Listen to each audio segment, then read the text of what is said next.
Today marks 14 years since IU student Lauren Spierer disappeared. The 20-year-old student vanished after a night out with friends in Bloomington. And since then, the whirlwind of media coverage has faded.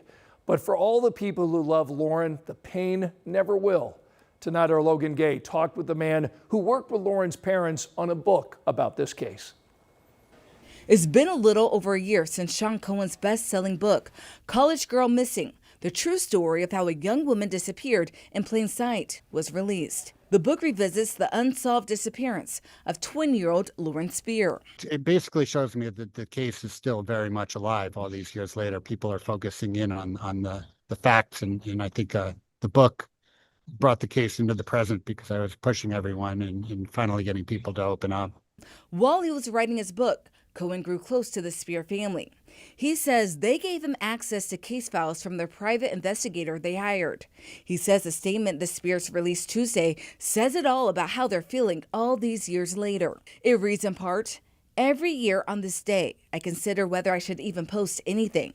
It seems so futile. Sharing my thoughts is really about me and my longing for the truth, answers, and more importantly, as a reminder to those responsible that we will never forget. I can only try." It sounds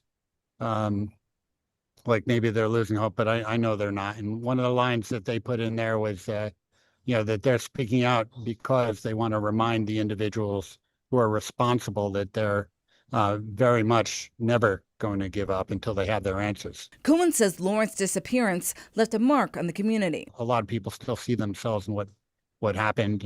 Lauren Spierer, there are a lot of women who are still walking the campus who are thinking that, this is a situation they found themselves in, and it's scary to think, what could happen and did happen. 13 News reached out to Bloomington police. They tell me they get tips to this day, but couldn't give me exact numbers. This is still an active case. Everyone hopes will one day have answers. When this does break, I'll be able to add what actually happened. And, that's a whole nother book in itself to understand. To understand and have closure for Lauren's story. In Bloomington, Logan Gay, 13 News.